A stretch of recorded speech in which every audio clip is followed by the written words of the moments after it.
उसका नाम है thinkers believe in buildings. Thinkers यानी कि महात्मा बुद्ध और भगवान महावीर के बारे में बात करेंगे। विश्वास मतलब उनकी शिक्षाएं, और इमारतें मतलब हम स्तूप की बात करेंगे, स्तूप जो कि बौद्ध धर्म से जुड़ा हुआ है। तो आइए अब हम दो विचारक जो हम इसमें पढ़ेंगे, जैन धर्म और बौद्ध धर्म के बारे में। तो हम सबसे पहले बौद्ध धर्म के बारे में पढ़ेंगे। बौद्ध धर्म जिसके संस्थापक थे महात्मा बुद्ध। तो आइए पहले हम उनके बारे में जान लेते हैं। महात्मा बुद्ध जिनका जन्म 563 BC में हुआ था कपिल वस्तु के निकट लुम्बिनी में। लुम्बिनी बेटा नेपाल में है। उनके पिता का नाम था शुद्धोदन, जो कि शाक्य गण के मुखिया थे, इसलिए महात्मा बुद्ध को शाक्य मुनि के नाम से भी जाना जाता है। इनकी माता का नाम था महामाया। कहते हैं इनके जन्म के 7 दिन बाद ही इनकी माता का देहांत हो गया था, और जो इनकी उपमाता थी, उपमाता जो इनकी अपनी मौसी ही थी, उनसे इनके पिता ने विवाह किया। उन्होंने इनका पालन पोषण बड़े प्यार से किया। उनका नाम था महाप्रजापति गौतमी, और महात्मा बुद्ध के बचपन का नाम था सिद्धार्थ। बेटा बचपन से ही बहुत ही खोए खोए रहा करते थे। तो पिता ने जब इनकी जन्मपत्री ऋषि को दिखाई तो उन्होंने ये भविष्यवाणी करी कि यदि ये राजा बना तो चक्रवर्ती राजा बनेगा, लेकिन अगर इसके जीवन में दुख आया, इसे वैराग्य उत्पन्न हुआ, तो ये सब कुछ छोड़कर संन्यास की राह अपनाएगा और लोगों को एक नई राह दिखाएगा। अब कोई पिता तो नहीं चाहता था कि उसका बेटा सन्यासी बनकर दर बदर भटके, इसलिए पिता ने इसको बड़े ही सुख साधन के बीच में पालना शुरू कर दिया ताकि इसके जीवन में कभी कोई दुख ना हो। इनका विवाह यशोधरा नाम की राजकुमारी से हुआ और इनके एक पुत्र भी हुआ जिसका नाम था राहुल। बचपन से ही बहुत सुखों में इनका जीवन बीता था, दुख से इनका बहुत ही दूर का नाता रहा, लेकिन फिर भी ये सांसारिक जो चीजें थी, खुशियां थी या सुख थे, वो उनको बांधे नहीं रख पा रही थी। एक दिन जब भी वे कभी नगर में घूमने के लिए जाते थे तो उनके पिता चारों तरफ सुख के साधन बिछा दिया करते थे। प्रजा हंसती नाचती गाती हुई नजर आती थी ताकि बेटे के जीवन को दुख भी ना छुए। एक दिन ये हट कर बैठे कि मुझे तो आज नगर घूमना है। उस समय पिता नहीं थे और बहुत मनाने पर भी जब वे नहीं माने तो वे साथ ही उनको शहर की नगर की ओर ले चले। जो इनकी ये पहली वास्तविक संसार यात्रा थी वो बहुत ही पीड़ादायक रही। इन्होंने सबसे पहले अपनी संसार यात्रा में सबसे पहले इन्होंने एक वृद्ध व्यक्ति को देखा, फिर एक बीमार को देखा, उसके बाद इन्होंने एक अर्थी को देखा। तो बार बार उनके मन में ये प्रश्न उठने लगे कि हम वृद्ध क्यों होते हैं, हम बीमार क्यों होते हैं, हम मरते क्यों हैं, मरने के बाद हमारा क्या होता है। ये प्रश्न उनको बार बार परेशान किए जा रहे थे और वे वापस नगर की ओर चल पड़े। जब वे वापस नगर की ओर आ रहे थे तब उन्होंने गृह त्याग किए हुए सन्यासी को देखा, जिसके चेहरे पे ना तो बुढ़ापे की, ना बीमारी की, ना ही मृत्यु की कोई भी दुख की छाया उसके चेहरे पे नहीं थी, और चेहरे पे एक अलग ही तरह का तेज नजर आ रहा था। बस उसी रात इन्होंने बार बार इनके दिमाग में यही दृश्य दिखते चले गए और उसी रात उन्होंने घर छोड़ने का निश्चय किया कि मैं इन प्रश्नों को ढूंढकर रहूंगा। 29 वर्ष की आयु में इन्होंने अपने घर का त्याग कर दिया।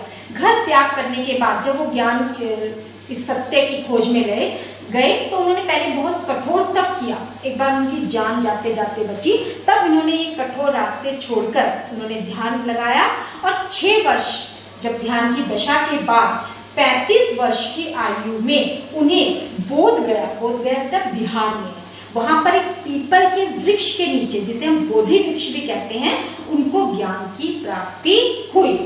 और उन्होंने जो अपना पहला उपदेश दिया था वो सारनाथ में दिया था। सारनाथ बेटा यूपी में है। और ज्ञान की प्राप्ति के बाद जगह जगह पर जाकर इन्होंने लोगों को ज्ञान देना शुरू किया और इनकी मृत्यु 80 वर्ष की आयु में यानी 483 BC में इनकी मृत्यु हुई थी कुशीनगर। कुशीनगर बेटा यूपी में है। तो आपने 4 चीजें याद करी कि इनका जन्म हुआ था लुम्बिनी में, लुम्बिनी यानी कि नेपाल में, और जहां इनको ज्ञान की प्राप्ति हुई थी वो बेटा बोध गया बिहार में। प्रथम उपदेश दिया इन्होंने सारनाथ में, सारनाथ यूपी में है, और जहां इनको निर्वाण की प्राप्ति हुई, जहां इन्होंने अपने शरीर का त्याग किया था, इस घटना को महापरिनिर्वाण भी कहते हैं, वो कुशीनगर यानी कि यूपी में हुआ था। तो ये था इनके जीवन के बारे में बेटा। अब जो आता है वो आता है इनकी शिक्षा। के बौद्ध धर्म की शिक्षाएं क्या हैं, महात्मा बुद्ध के उपदेश बताइए। तो अब हम इनकी शिक्षाओं को कैसे जान सकते हैं? आपने सुना होगा जो बौद्ध धर्म की पवित्र पुस्तक है बेटा, उसका नाम है त्रिपिटक। त्रिपिटक का मतलब होता है बेटा 3 टोकरियां। इसके अंदर 3 जो पुस्तकें हैं वो समाहित है। पहली है विनय पिटक, सुत्त पिटक और अभिधम पिटक। अब विनय पिटक में क्या है? विनय पिटक में जो बौद्ध संघ में रहने वाले जो भिक्षु होते हैं उनके लिए नियम बताए गए हैं, और सुत्त पिटक के द्वारा हम महात्मा बुद्ध की शिक्षाओं के बारे में जान सकते हैं, और विनय पिटक में दर्शन से जुड़े विषय हैं। तो अब अगर हम इनकी शिक्षाओं की बात करते हैं तो इनकी शिक्षाएं हमें सुत्त पिटक में जो दी गई कहानियां हैं उनके आधार पर हमने इनकी शिक्षाओं को जाना है। महात्मा बुद्ध का मानना था कि ये विश्व अनित्य है, लगातार बदल रहा है, कुछ भी शाश्वत या स्थायी नहीं है। दूसरा, इन्होंने 4 आर्य सत्य हमारे सामने रखे कि ये संसार दुखों का घर है, दुखों का कारण इच्छा है, इच्छा पर आप काबू पा सकते हो, और इस पर काबू पाने के लिए आपको अष्टांग मार्ग पर चलना होगा। यानी आप अष्टांग मार्ग पर चलोगे जब भी आप जन्म मरण के बंधन से छूटकर आपको निर्वाण की प्राप्ति हो जाएगी, जिसे हम 8 फोल्ड पथ भी कहते हैं, जिसमें सम्यक दृष्टि है, सम्यक कर्म है, सम्यक विश्वास है। सम्यक माने सही, शुद्ध, ठीक है। तीसरी बात बेटा, महात्मा बुद्ध ने हमें मध्यम मार्ग दिया। उनका ये कहना था ना तो हमें अधिक घोर तप करना चाहिए, ना हमें अधिक भोग विलास में डूबना चाहिए, हमें मध्यम मार्ग को अपनाना चाहिए। इसके अलावा ईश्वर के विषय में वे मौन ही रहे। उन्होंने ना ये कहा कि ईश्वर है, ना उन्होंने ये कहा कि ईश्वर नहीं है।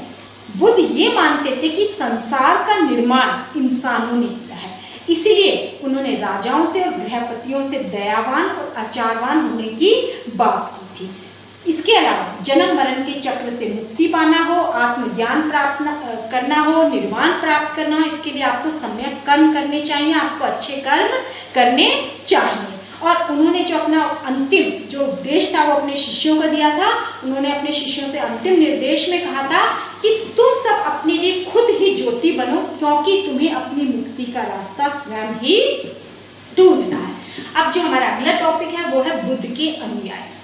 धीरे धीरे बुद्ध ने शिष्यों का एक दल तैयार किया, इसलिए उन्होंने संघ की स्थापना करी, और संघ में जो भी रहते थे वो लोग बेटा एक सादा जीवन बिताते थे। जीवन यापन के लिए वो अपने पास सिर्फ जरूरी चीजें रखते थे, जैसे सिर्फ अपने पास एक कटोरा रखते थे। दिन भर वो उपासक, ठीक है, भोजन पाने के लिए उस कटोरे में भोजन को प्राप्त करते थे। वो लोग क्योंकि दान पर निर्भर थे, इसलिए उनको भिक्षु भी कहा जाता था।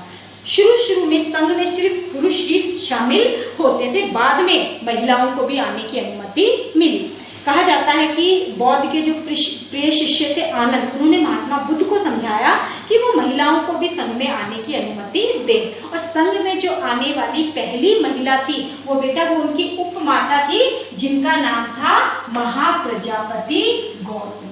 ये संघ में आने वाली पहली महिला बनी थी। और फिर धीरे धीरे जो महिलाएं संघ में आई, आगे चलकर वे थेरी बनी।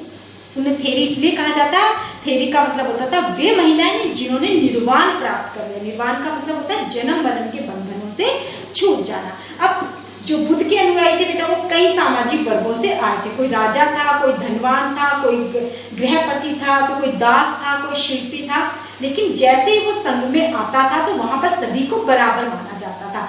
संघ में आने के बाद उसे अपनी पुरानी पहचान को छोड़ देना पड़ता था, और फिर सभी को एक ही समान माना जाता था। अब क्वेश्चन यहाँ ये भी आता है कि बुद्ध के समय और उनकी मृत्यु के बाद भी बौद्ध धर्म तेजी से फैला, क्यों फैला? तो बेटा इसका रीजन ये था आसान शिक्षाएं। जो महात्मा बुद्ध की शिक्षाएं थी वो बहुत ही आसान थी।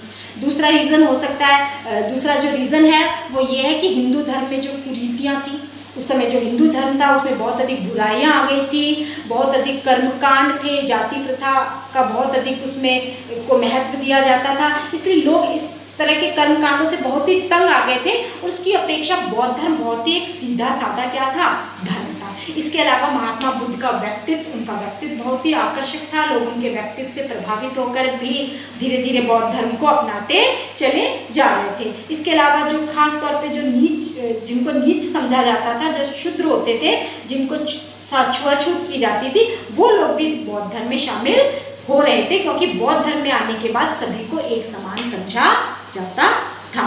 तो बेटा बौद्ध धर्म और जो हम अपना पढ़ेंगे जैन धर्म, ये दोनों ही समकालीन थे, दोनों ही साथ साथ चल रहे थे।